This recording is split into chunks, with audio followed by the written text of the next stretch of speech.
లేకపోతే వైకుంఠమంతా చెట్టు చీకటి అయిపోయింది. నాకెందుకని అలా వద్దాల ముళ్ళకి వెళ్ళిపోతున్నాడు. అలా లక్ష్మి లక్ష్మి అంటూ ఆమె అడిగి జల్ల పట్టుకుని అద్దాల పొలకి వెళ్ళిపోతుంటే అద్దాల పొలంలో ఎవరున్నారు? ఒక ఎంకర తినే భరతానికి వెళ్ళబోతికి సిరిగాలి సీముసురు అలా సోమను వారికి తగిలినట.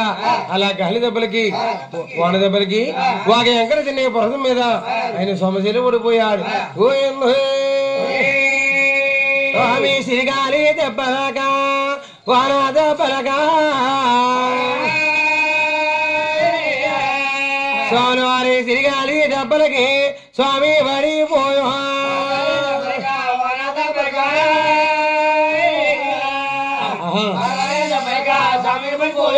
స్వామి తిరిగాలి దెబ్బలకి స్వామి పడిపోయా. అయినా ఎంతో జాగ్రవాడా మా ఇష్టే ములుతా.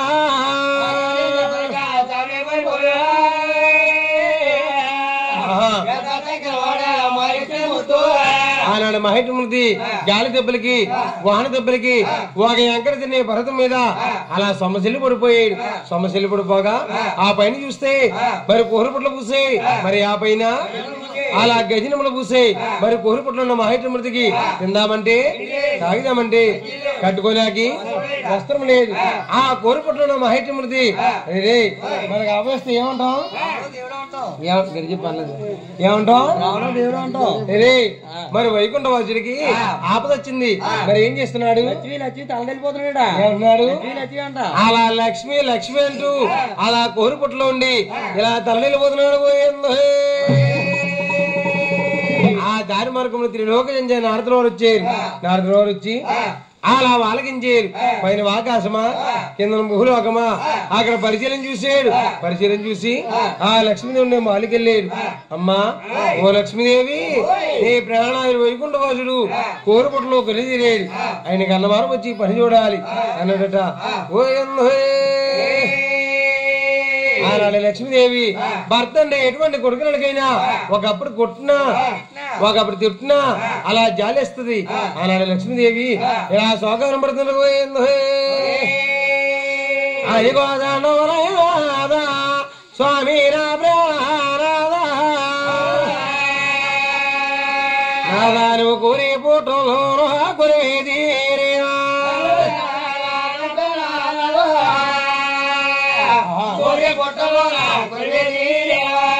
కోరే పోటలోనా నాదాను కొరివేది రేవనాదా.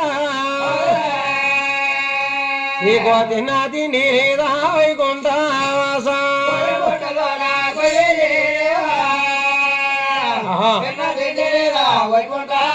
నీ కోతి నాది నీరేదా స్వామి నా ప్రాణనాదా. నీకొకటి వస్త్రం హేదా నా ప్రాణనాదా.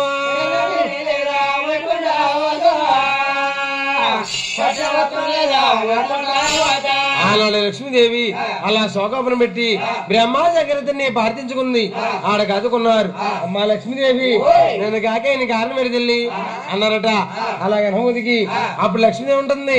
నా ప్రాణుడు వైకుంఠవాసుడు కోరుపుట్లో కొలిదిరేడు, ఆయనకు అన్నవారం వచ్చి పని చూడాలి అన్నదట. అలా అనుమతికి ఆనాడు బ్రహ్మదేవులు వారు ఆ వైపోతా అన్నాడు. మరి శంకరుడు అమ్మా లక్ష్మీదేవి నువ్వు ముస్తావు నవ్వి గొల్లకన్యగా మారిపోయి వాళ్ళకి మహారాజు గారు పట్నం వంట తిప్పినట్లయితే ఆయన ఉంటాడు. అప్పుడు కోరుపుట్లకి వెళ్ళి పాలిస్తామన్నారు.